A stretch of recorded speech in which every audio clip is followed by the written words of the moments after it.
Untuk meningkatkan efektivitas penanganan dan pemberantasan COVID-19, Rumah Sakit di Jawa Tengah diinstruksikan untuk memenuhi syarat 15 tempat tidur untuk ICU.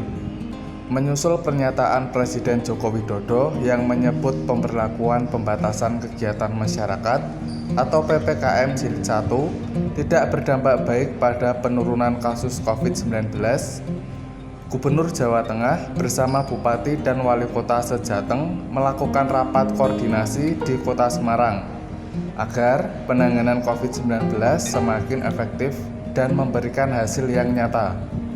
Dalam rapat terungkap, beberapa daerah yang masih mengalami peningkatan jumlah pasien COVID-19 antara lain di wilayah eks-Karisidenan Banyumas, yaitu di Kabupaten Cilacap dan Kabupaten Banyumas, eks-Karisidenan Surakarta, yaitu di Solo, Klaten, dan Wonogiri, eks-Karisidenan Semarang, semua juga mengalami peningkatan. Sedangkan di eks-Karisidenan Pati, peningkatan terjadi di Kabupaten Blora. Kabar gembiranya, di eks-Karisidenan Pekalongan semuanya mengalami penurunan. Selama PPKM digenjot, Bupati dan Wali Kota telah menginstruksikan agar rumah sakit yang belum memenuhi syarat 15 tempat tidur untuk ICU segera memenuhi. Semua rumah sakit menyanggupinya untuk memenuhi 15 tempat tidur ICU. Sedangkan pasien penderita COVID-19 yang berada di karantina terpusat Asrama Haji Donohuddin Boyolali, saat ini terdapat 83 orang pasien, dan di BPSDM Provinsi Jawa Tengah 45 orang, sedangkan di Kabupaten Temanggung sampai saat ini disediakan 150 tempat tidur belum terisi. Selebihnya tersebar di kabupaten dan kota se-Jateng. Selain itu, Gubernur juga akan melakukan operasi justisi penegakan protokol kesehatan serentak di Jawa Tengah.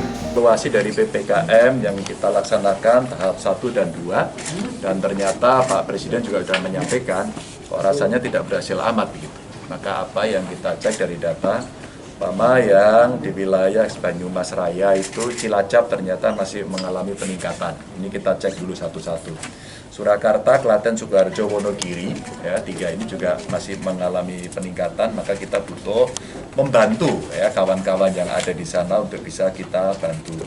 Dan Kota Semarang, ini untuk Karisidenan Semarang juga masih mengalami peningkatan. Lalu yang Kedu, Temanggung, ya, ini kita catat.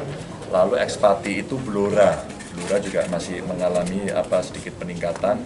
Maka ini kita coba untuk komunikasi dengan seluruh Bupati, Wali Kota, dan Forkombinda Kabupaten Kota untuk kita memperbaiki persoalan apa yang terjadi di sana.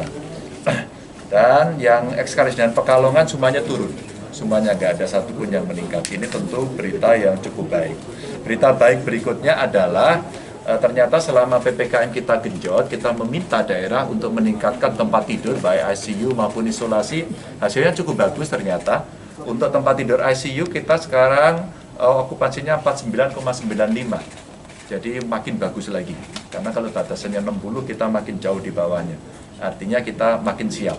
Dan untuk tempat tidur isolasi kita 53,53%. Maka masyarakat kita harapkan untuk tenang, sehingga rumah sakit kita siap untuk merawat. Bahkan tadi evaluasi dengan para bupati wali kota, daftar dari kabupaten kota yang belum memenuhi syarat dia punya 15 tempat tidur untuk ICU, maka mereka siap untuk memenuhi semuanya. Dan rata-rata sih sudah terpenuhi, tinggal kurang-kurang mereka kita minta untuk bisa memenuhi. Pantauan terhadap mereka yang kita masukkan dalam karantina terpusat, yang di Donohudan kondisi saat ini hanya ada 83 orang. Jadi ini sedikit sekali. Terus kemudian di BPSDM Provinsi ini sampai dengan hari ini kondisi saat ini 45 orang. Jadi tidak terlalu banyak. Bapeltan Temanggung sampai saat pertama kita berikan sampai dengan hari ini 150 tempat tidur belum pernah diisi sama sekali.